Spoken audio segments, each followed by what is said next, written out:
Hi everybody, welcome to this week's weekly roundup.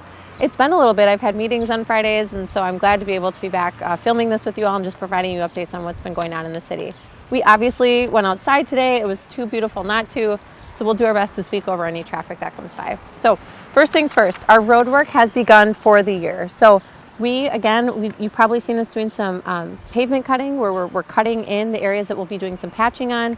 So our patcher has been in town today, and I know they're planning on being here next week. We are focusing in on those major areas first. So like the patch that needs to be done by the middle school, or there's one on 12th Street.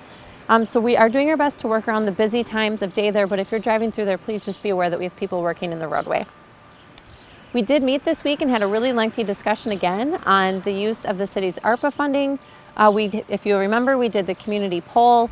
We received about 350 responses, so right around 1% or so of our population, and that the majority of those responses did want us to do something to Main Street with those ARPA dollars. So we will be bringing back a formal budget to a future Finance Committee meeting, but at the meeting this week, the Finance Committee generally agreed and generally supported the idea of some maintenance type work happening on Main Street with those ARPA dollars. Bridge update. So you probably, if you drove through the downtown, saw we had a contractor working on the bridge. That work is complete. What you see is what will stay.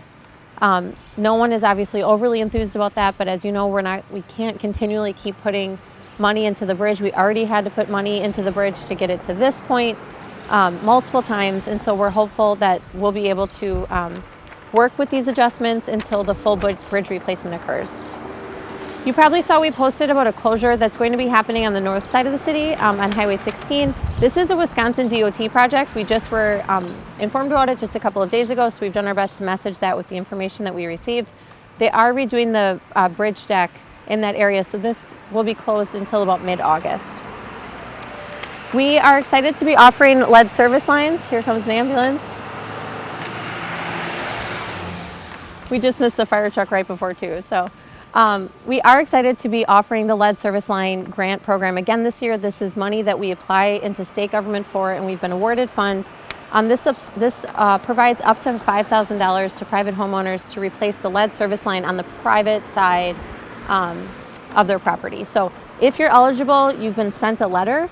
If you received that letter and misplaced it, give a call to the water department. I know we've been getting a lot of responses back, which is great. We hired a new fire chief. So the Police and Fire Commission hired our new fire chief. Travis Tisch will be our fire chief, and he'll be joining us from the city of Kaukauna. We are excited to have him and his family here in our community, and he will begin his time with us in early June. Also here, not as cool as a fire chief, but still pretty cool, are food trucks. So I know I saw the food truck here last night down at Sharp Corner Park, and there were people lining up to get dinner. So just a reminder, we're doing that food truck program, again, trying to bring restaurants into the community that offer something different, or existing businesses in the community that have a food truck, trying to give them a spot at Sharp Corner Park just to offer a different dining experience for our residents. And also back for the season is the Farmers Market. So Tuesday at Riverside Park, the Farmers Market goes from 7 a.m. to 12 p.m. I know that is a really popular market, so if that is something you attend, it did start back up this week. On the police department side, they are advertising for their public safety cadet program. So they've reopened and kind of rebranded this program. It's for young adults ages 14 to 20 years old that are interested potentially into going to a career in police. So if you are interested in joining law enforcement or public safety, I would encourage you checking out the police department's Facebook page for more information on how you can get connected to Officer Schrader.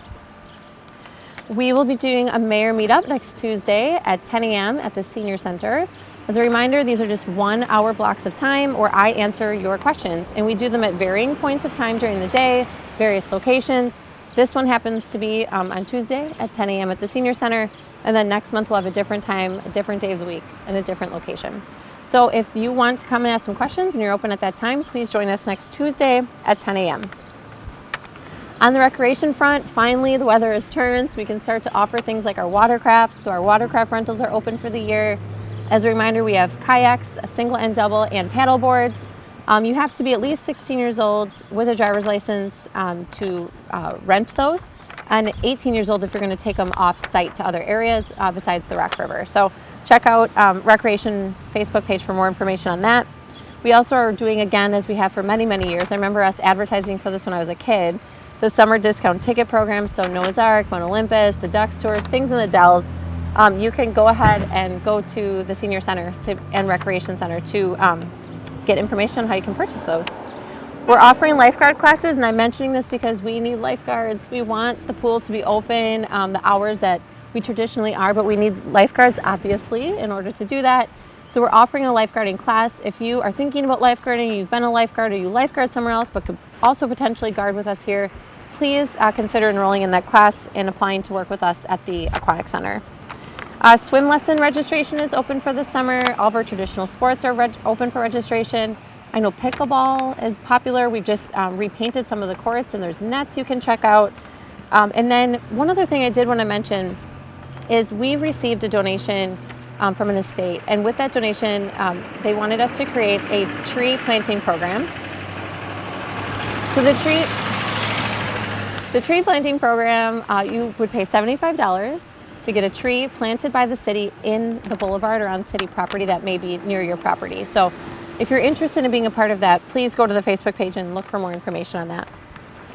On the library front, they've been hosting a lot of new programs. I know that they did a D&D mixer that was wildly popular, so they're breaking that up into additional sessions and additional teams. There's a lot of neat programming right now for our homeschool families as we kind of finish up this traditional school year. And something that caught my eye that I'm hoping works for our family is our Library Kids Club. This is on Tuesdays, every Tuesday in the Talk Read Play Center. You don't have to register. It's just an opportunity to stop in and play games, read books, do crafts, STEM activities. There's a variety of different things that you can do. Before I wrap it up, we are still hiring for some really important positions like firefighters and paramedics and police officers. All of our seasonal positions, we've been working to fill some of those, but we still have openings because many of them take multiple people. And we're also looking for part-time help in the library as a library assistant and a part-time fire inspector. Next week is EMS week, police week, and Public Works Week. 3 things that are super, super important to us as an employer and us as a community. So if you see anyone from the fire department, the police department, engineering, streets, water, wastewater, building safety and zoning, please thank them for the work they provide to this community. Without them and their commitment, the city wouldn't be what it is. So with that, just as a reminder, we do have tonight, right in front of City Hall at 11:55, we will have the lone bagpiper coming to play for us as we honor and acknowledge those who have lost their lives in the line of duty. So if you're available tonight, Friday night, it begins at 11:55. It's just probably 10 or 15 minutes. It's a predominantly silent ceremony that will be right out here in the front of City Hall. It is Citywide Rummage Weekend. Now we have a police officer. It is Citywide Rummage Weekend, which means there's going to be people walking in the roads, walking across driveways, so please just be extra vigilant as you move through the community this weekend. There's going to be a lot of extra pedestrians. And then if you're like me, I am so excited to get out to the newly paved Interurban Trail. That trail has been paved through Jefferson County and some grant opportunities that they have. So tons of opportunity. The weather's supposed to be pretty good this weekend, so I would encourage you to get out and enjoy all that this community has to offer. So have a good weekend, everybody. We'll see you back next week.